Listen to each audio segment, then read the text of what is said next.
হিন্দু ধর্মের বিভিন্ন দেবদেবীর মধ্যে প্রধান হলেন সৌরদেবতা। তিনি কশ্যপ ও অদিতির পুত্র। আবার কোনো কোনো পুরাণ মতে তিনি ইন্দ্রের পুত্র। সনাতন ধর্মাবলম্বীরা প্রতি বছরই সূর্যদেবের পূজা করে থাকেন। তারই ধারাবাহিকতায় এবারও ধর্মীয় ভাবগাম্ভীর্য এবং ব্যাপক উৎসাহ উদ্দীপনার মধ্য দিয়ে ভোলায় পালিত হচ্ছে সূর্য পূজা। প্রাচীনকাল থেকেই মাঘ মাসের মাকড়ী শুক্লা সপ্তমী তিথিতে এই পূজা উদযাপিত হয়ে আসছে। আয়োজকরা জানিয়েছেন, আজ শনিবার সূর্যোদয়ের পূর্বে এই পূজা শুরু হয় এবং তা চলে সূর্যাস্ত পর্যন্ত।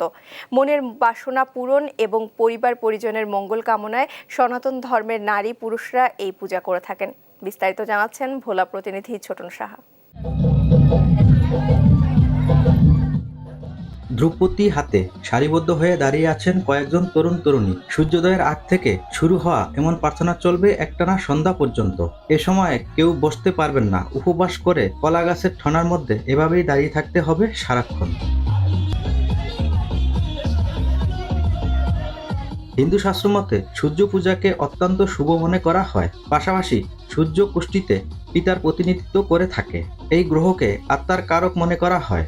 যে জাতকের কুষ্টিতে সূর্য শুভ প্রভাব উপস্থিত থাকেন তারা ধন সম্পদ লাভের পাশাপাশি একাকিত্ব লাভ করতে পারেন বলে বিশ্বাস তাদের।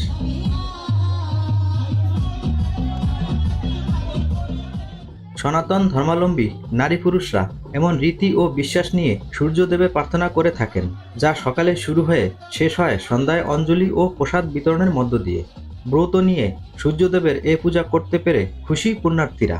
সূর্য উদয়ের আগে আমরা আমাদের সববতীরা ঠনায় দাঁড়ায়, তারপর সূর্য অস্ত নেওয়ার পরে তারপর ঠনা থেকে সবাই নামে, তারপর নাচ গান আনন্দ উৎসব দিয়ে আমাদের পূজা সমাপ্ত হয়। আমার পূজাটা খুব ভালো লাগে, আমি করি আর চেষ্টা করি যাতে ভবিষ্যতে আরো বেশি করতে পারি পূজাটা। তো আমাদের খুব ভালো লাগতেছে এই পূজাটা করে, আমরা প্রত্যেক বছরই করি। শহরের স্বর্ণবাদের ভক্তবাড়িতে বিগত 20 বছর ধরে চলে আসছে এমন আয়োজন, যা দেখতে ভিড় জমাচ্ছেন ভক্ত পুণ্যার্থীরা। মাঘ মাসের শুক্লা সপ্তমীকে মাকড়ী সপ্তমী বলে। মাকড়ী সপ্তমী তিথিতে সূর্যোদয়ের পূর্বে স্নান করলে শত সূর্যগ্রহণকালীন গঙ্গা স্নানের সম পরিমাণ পুণ্য লাভ হয় এবং এই দিনে দানাদি করলে তাও অনেক বেশি পুণ্য লাভের কারণ হয়। এই কারণে সনাতন ধর্মাবলম্বীদের মাঝে মাকড়ী সপ্তমী ব্রত পালনের দীর্ঘদিনের এক ঐতিহ্য। সেই ঐতিহ্যের রেশ ধরে এখানকার যারা অধিবাসী আছে, এলাকার বাসী আছে, তারা পালন করে আসছে।